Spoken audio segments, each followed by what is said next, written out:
नमस्कार फ्रेंड्स, आप सभी का एक बार फिर से एजुकेशनल चैनल में स्वागत है। और आज की वीडियो में हम नेट जेआरएफ से संबंधित सबसे ज़्यादा पूछे जाने वाले प्रश्नों के ऊपर चर्चा कर रहे हैं।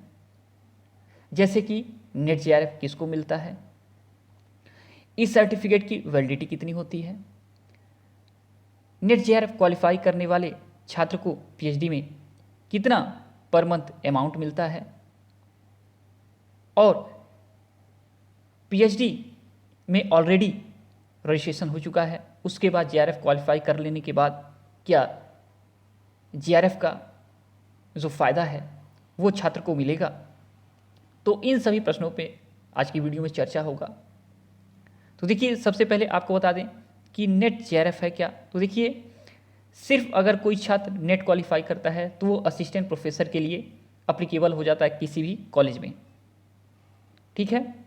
प्लस अगर वो पीएचडी कर लेता है और प्लस नेट क्वालिफाई है तो किसी भी इंडियन यूनिवर्सिटी और कॉलेज में वो असिस्टेंट प्रोफेसर के लिए अप्लीकेबल हो जाएगा, अहर्य हो जाएगा।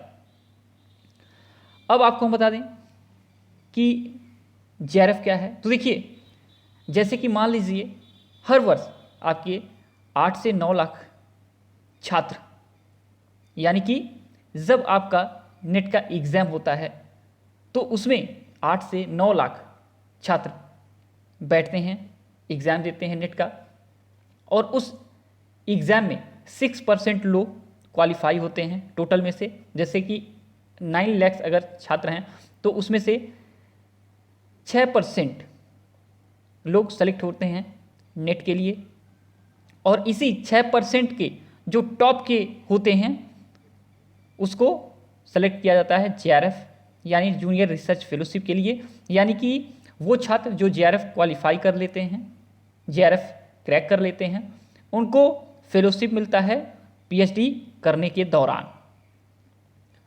तो अब हम आपको बताने वाले हैं कि कैसे बनता है जेआरएफ वालों का कट।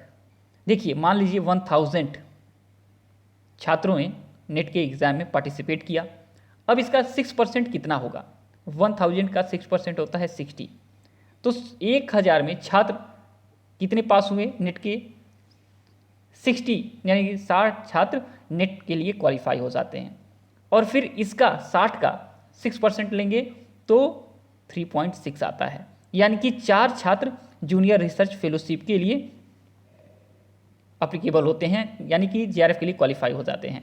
तो यानी टॉप के जो छात्र होते हैं वो सेलेक्ट हो जाते हैं, आपके नेट के टॉप के 6% छात्र सेलेक्ट हो जाते हैं जेआरएफ के लिए।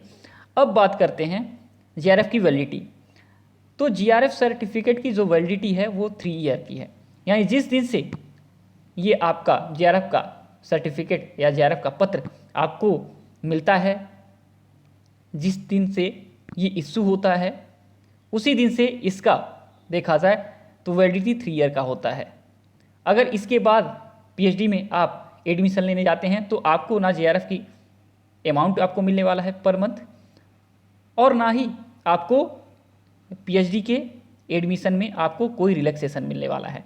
यानी कि जेआरएफ आप क्वालिफाई जब कर लेते हैं तो आपको देखा जाए तो इंडिया के सेंट्रल यूनिवर्सिटीज़ में या अदर यूनिवर्सिटीज़ में वेटेज भी मिल जाता है और एडमिशन के दौरान। और बहुत से ऐसी यूनिवर्सिटी हैं जहां पे रिटेन टेस्ट प्लस इंटरव्यू होता है, तो रिटेन टेस्ट से डायरेक्ट छूट दे दिया जाता है जेआरएफ वालों को, डायरेक्ट इंटरव्यू ही फेस करना होता है और आसानी के साथ आपका एडमिशन हो जाता है पीएचडी में।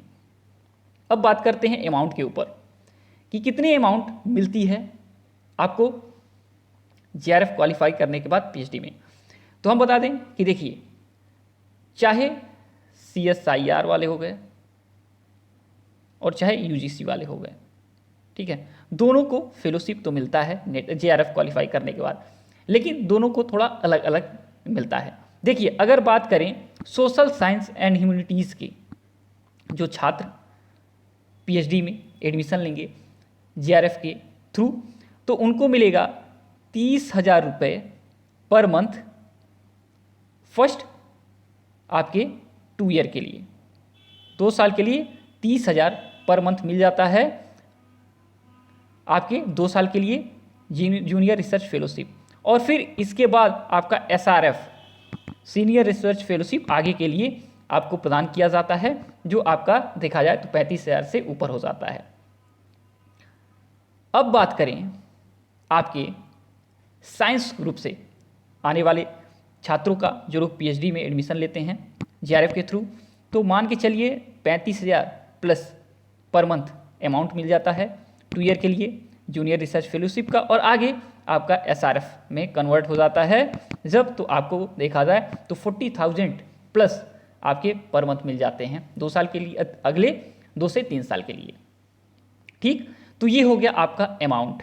अब बात करते हैं सबसे बड़ा क्वेश्चन जो आपके द्वारा पूछा जा रहा है कि ऑलरेडी पीएचडी में हमारा रजिस्ट्रेशन हो गया है और उसके बाद जेआरएफ क्वालिफाई कर देते हैं, तो क्या हमें पैसे मिलेंगे?